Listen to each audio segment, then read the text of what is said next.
Welcome to the ISO Show, dispelling myths and sharing tips for success to improve your business with ISO standards, with your host, Mel Blackmore.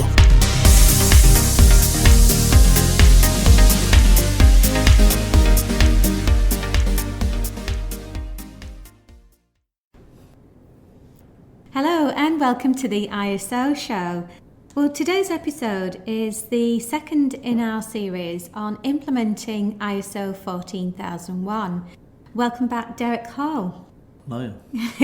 Great, so Derek joined us on the previous episode to share with us the beginnings of how to implement ISO 14001 and how to start looking at creating an environmental management system.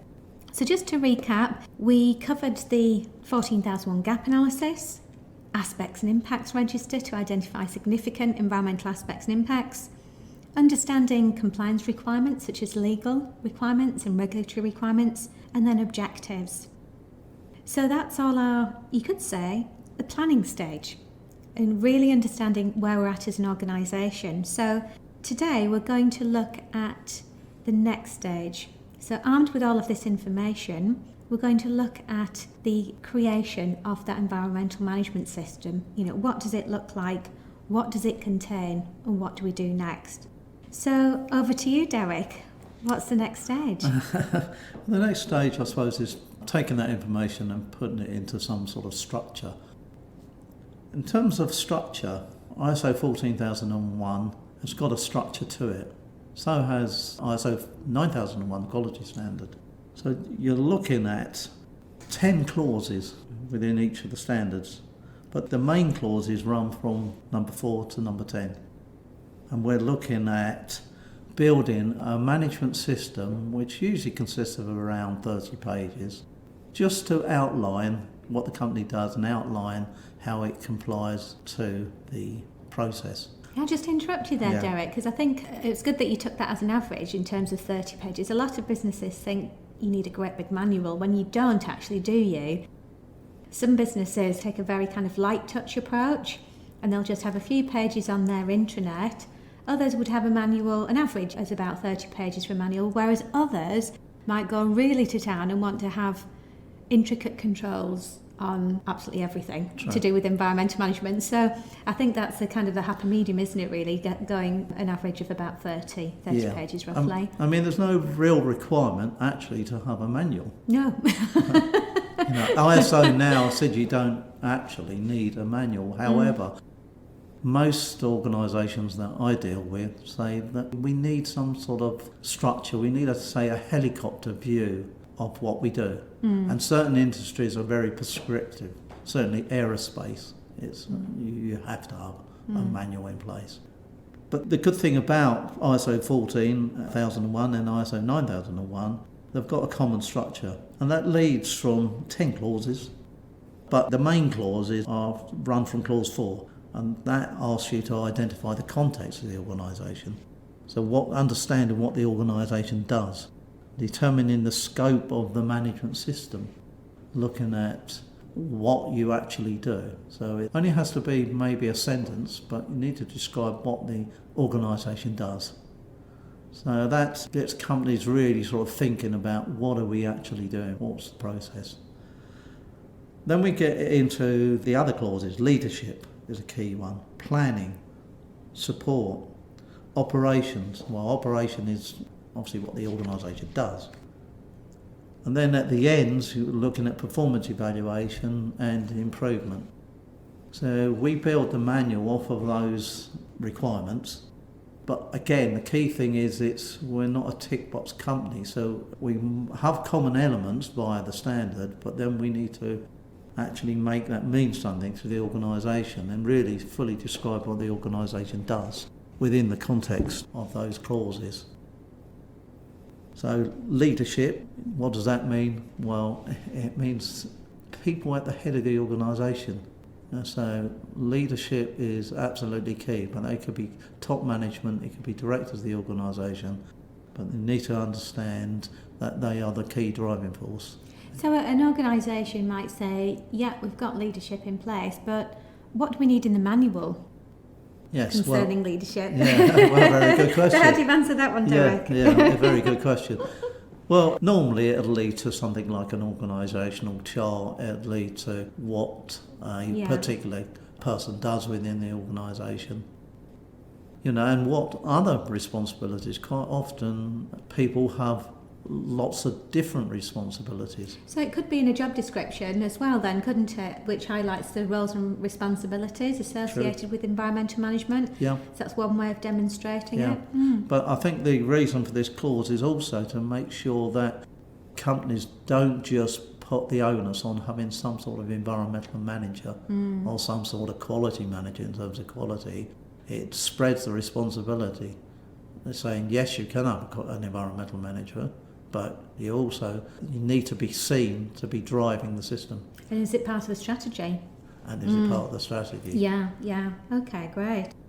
So we've got the leadership team on board, and hopefully we would have got them involved at the planning stage when we covered the last episode, when we looked at aspects and impacts and objectives and that sort of thing. Well, a key part of the standards is risk and opportunities. Nowadays it's looking at, say, the business risks, looking at the environmental risks, and that process also interconnects quite nicely with environmental aspects. So what are the significant risks within aspects and so on, but making sure that the organisation is looking at its business in a more holistic way. Once the planning process is, we've defined what the objectives are, etc., then you're looking at support and you're looking at resources, you're looking at areas of competence and infrastructure, monitoring and measurement, organisational knowledge. There's a lot of knowledge in organisations that often gets overlooked. So let's take an example of an organisation. It could be a company that is in manufacturing and waste is their most significant environmental aspect, an impact on the environment. So you've identified that, you've got an objective for it. What kind of controls or procedures might you have in place then as an organisation to help to mitigate risk and also to reduce the environmental impact of that? Well, certainly it's about looking at that waste process. So how well is that waste controlled? Have you got the correct documentation for that waste? Have you got waste transfer documentation to show where that waste is going to? But ahead of that, I suppose you're looking at how can we reduce the amount of waste going out? So that leads you back to further up the chain where you define your objectives. I mean, procedures can be documented in many different ways, can't they, Derek? And I know you've had an experience of all sorts of different types of procedures. What's your favourite if you had to pick one? It's a hard one to call, really. I mean, the environmental standard talks about operational control and it talks about emergency preparedness. Certainly you need some sort of procedure in terms of emergency preparedness. So what will you do in the event of a fire, for instance? What will you do in the event of various other things, let's say? But in terms of procedures or favourite procedures, I think I'm more a favourite of processes, defining what the processes are. So I think that's where I was coming from in terms of the style of the process or procedure. Whether it be a flow chart or, there are lots of different methods. What's your kind of preferred method? Preferred or ideal method, I think, would be trying to make it visual to people. Because you can have procedures. We're speaking about a manual. We're speaking about various procedures. Do people look at procedures every day of the week? No, not really. They might look at some sort of process, flow chart stuck on the wall. Probably best of all would be procedures or processes written by the people that carry out the process. Then you've got some sort of ownership because they've developed them. Yeah, great. So in terms of operational controls then, you can basically have a procedure for anything that you want. There isn't anything that prescribes that you shall have a procedure for waste management, but if you've identified that it is a significant aspect, then yes, you should in theory, because otherwise how else are you going to meet that objective? How are you going to share that knowledge? And instruction and guidance for employees, they're not going to know any different, are they? They're just going to carry on putting waste in the bin that they think that they need to put it in if they're not educated otherwise. But I think, again, reiterating the previous point, I think is management don't always know best. Often the person that's carrying out the operation knows best because they've carried it out. And they'll know where the waste is better than anybody else because they're chucking it out. Exactly that. Exactly that. And some of that waste might have a value, of course. Yeah. And then management might not realise that waste or might not be particularly interested, but they'll be interested when they realise how much it's costing. Absolutely. So going back to what you were saying earlier about one of the controls being about monitoring and measuring, how can you possibly know how much waste you're producing if you're not monitoring and measuring it? Correct. And what the value of that is? I mean, we've had some clients, haven't we, where they produce a lot of paper and then they realise that actually that paper has a significant value and they ended up running a business based on the sale of waste paper. And making a significant profit out of it. Exactly that. So I think that's definitely worth looking at. So talking about education and awareness, once you've created the environmental management system, you can't just leave it on a server or on a shelf somewhere, can you? It's really integral to the project that we share that information. We share the objectives and because I mean it is difficult because organisations have new staff coming in. The new staff need to understand the process. And it refreshes for the present employees. Also, there's the whole area of contractors use, subcontractors use. So let's say we've got a company and they've got a brand new EMS. What would be your tip then on communicating that effectively?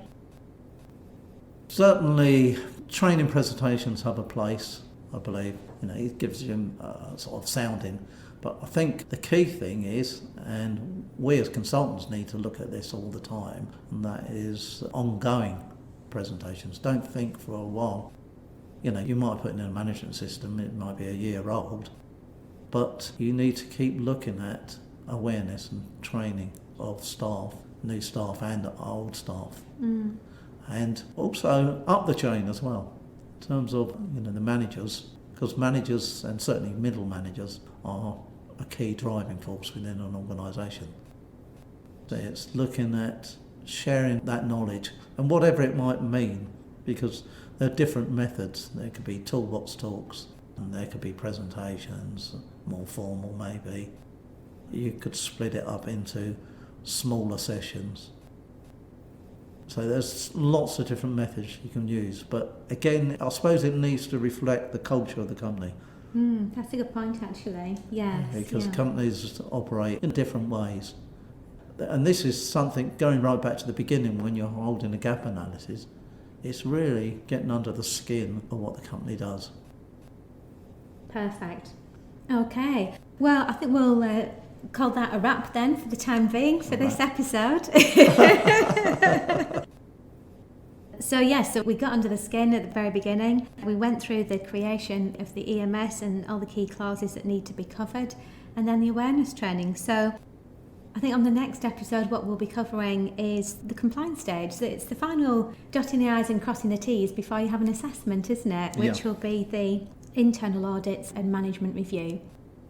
So thanks very much for sharing those hints and tips with us today then, Derek. Thank you. And we look forward to joining you next time. Okay. And we look forward to joining our listeners on the next episode of the ISO Show.